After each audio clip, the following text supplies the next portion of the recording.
Assalamualaikum warahmatullahi wabarakatuh. Alhamdulillahirabbil alamin.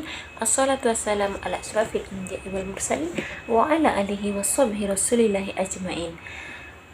Amma ba'du. Yang pertama-tama dan paling utama, marilah kita panjatkan puja dan puji syukur kita atas kehadiran Allah Subhanahu wa taala yang mana telah memberikan kita kesehatan sehingga kita bisa beribadah pada hari ini dan juga esok. Sholawat beserta salam marilah kita panjatkan kepada Nabi kita, Nabi besar kita, baginda yang telah membawa kita dari zaman jahiliyah menuju zaman Islamiyah, dari zaman kegelapan menuju zaman terang menerang yang kita rasakan pada saat ini. Siapa lagi kalau bukan Nabi yang paling mulia di sisi Allah, yaitu Nabi Muhammad sallallahu alaihi wasallam. Allahumma shalli alaihi. Baiklah, dengan ceramah singkat saya akan memberikan ceramah singkat yang berjudul posisi anak atau kedudukan anak dalam Islam. Seperti yang kita tahu, anak adalah sebuah anugerah yang diberikan oleh Allah Subhanahu wa taala, yang mana anak inilah yang menjadikan kita nanti sebagai penerus kita dan sebagai keturunan kita. Ada beberapa kedudukan anak di dalam Islam. Yang pertama yaitu anak sebagai anugerah dari Allah Subhanahu wa taala. Yang seperti yang sudah saya jelaskan tadi, atau seseorang anak itu dianugerahkan oleh Allah Subhanahu wa taala kepada seorang suami istri dan keluarga untuk dijadikan seseorang yang soleh dan soleha. Yang kedua yaitu kedudukan anak sebagai musuh. Nah, di sini anak juga bisa sebagai musuh untuk keluarganya sendiri. Bagaimana dia bisa menjadikan musuh dalam keluarganya sendiri? Seperti anak tersebut tidak mau mendengarkan kata orang tuanya dan menjauhi semua perbuatan-perbuatan yang baik dan lebih dekat ke perbuatan yang buruk dan menjauhi ketaatan kepada Allah Subhanahu wa taala. Yang selanjutnya yaitu anak sebagai perhiasan dunia.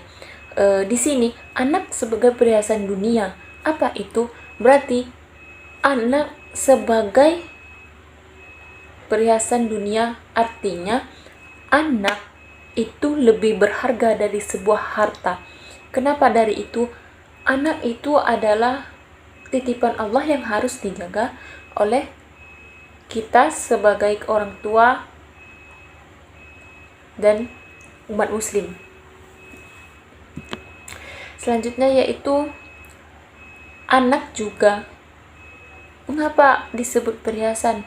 Anak juga memiliki suatu kelebihan yang bisa membuat orang tuanya bangga terhadap dirinya. Selanjutnya yaitu anak sebagai fitnah. Mengapa disebut anak bisa sebagai fitnah bagi orang tuanya? Seperti orang tuanya tidak bisa memberikan perilaku baik atau memang tidak memberikan kasih sayang yang penuh kepada anaknya, maka anaknya bisa menjadi fitnah atas orang lain dan fitnah dari keluarganya. Kenapa? Seperti halnya anak tersebut pulang malam, tetapi orang tuanya tidak menegur dan menasihatinya. Maka dari itu anak tersebut menjadi tidak sopan dan sesuka hatinya berpelakuan buruk. Dan bisa juga menjadi fitnah dalam keluarganya. Selanjutnya yaitu anak sebagai ujian. Ujian kan ada yang baik dan ada yang buruk. Kalau di dalam anak sebagai ujian itu seperti anak yang memiliki kekurangan fisik, mental, dan logis, di mana anak yang memiliki kekurangan ini adalah ujian yang diberikan oleh Allah Subhanahu wa taala kepada orang tua, kepada keluarga yang Allah meyakini bahwa memang keluarga tersebut bisa mendampingi anak tersebut menjadi anak yang baik, menjadi anak yang berprestasi. Dan Allah juga percaya bahwa keluarga tersebut bisa merubah anak tersebut menjadi anak yang soleh dan soleha. Anak yang memiliki kekurangan jangan dipandang sebelah mata. anak yang memiliki kekurangan tersebut bisa jadi anak yang lebih dari anak yang sempurna. Biasanya setiap kekurangan seseorang diberikan Allah kelebihan yang melebihi orang yang sempurna tersebut. Sebagaimana di dalam Al-Quran surat Az-Zariyat ayat 46 yang berbunyi, Bismillahirrahmanirrahim. Wa ma khalaqatul insa wal jinna illa liya'budun. Shadaqallahul azim. Artinya, ayat tersebut mengartikan, aku telah menciptakan jin dan manusia sebagaimana mereka harus taat kepadaku. Makna dari ayat tersebut apa? Kita sebagai manusia yang derajatnya lebih tinggi daripada jin, itu aja harus mentaati perintah Allah dan menjauhi larangannya.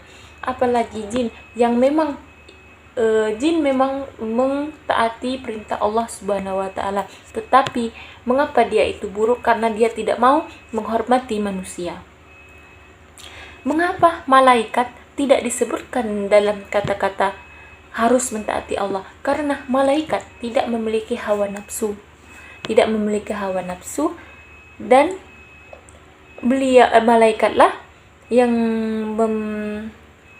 malaikatlah yang membantu Allah Subhanahu wa taala sebagai perantaranya. Dan di dalam tafsir, di mana tafsir dari Ibnu Abbas dan dikutip oleh Ibnu Katsir yang berkata-kata illa liya'budullah, yang mana terdapat dalam surah Az-Zariyat ayat 56 tadi, makna dari illa liya'budullah yaitu patuh dan tunduk. Makna dari patuh dan tunduk itu kita harus mentaati Allah Subhanahu wa taala, tunduk kepada Allah Subhanahu wa taala, sebagaimana ibadah-ibadah kita dunia ini hanya untuk Allah Subhanahu wa taala semata. Dan juga kedudukan anak.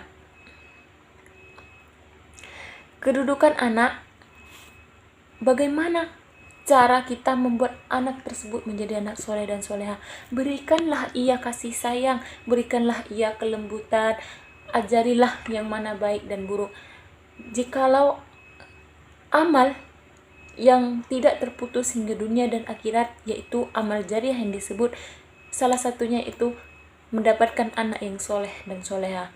Ilmu yang kita ajarkan kepada anak kita itu bisa menjadi tali sambung untuk kita di akhirat nanti. Karena ilmu jariah tidak akan dihisap, ilmu jariah tidak akan hilang di akhirat nanti. Maka dari itu, kaum muslimin dan muslimat yang dirahmati oleh Allah Subhanahu wa taala, kita sebagai orang tua, sebagai keluarga, didiklah anak selagi kita mampu, dan didiklah anak itu sebaik-baik mungkin, sebisa-bisa mungkin kita. Tetapi didiklah dengan baik dan benar. Jangan mendidik anak tersebut menjadi anak yang buruk di mata Allah Subhanahu wa taala, dan buruk bagi keluarga, dan buruk bagi masyarakat. Cukup sekian ceramah singkat dari saya. Apabila ada salah kata, itu dari diri saya sendiri, dan apabila ada benar yang saya sampaikan, itu semata-mata dari Allah Subhanahu wa taala. Saya akhiri, wabillahi taufiq wal hidayah. Wassalamualaikum warahmatullahi wabarakatuh.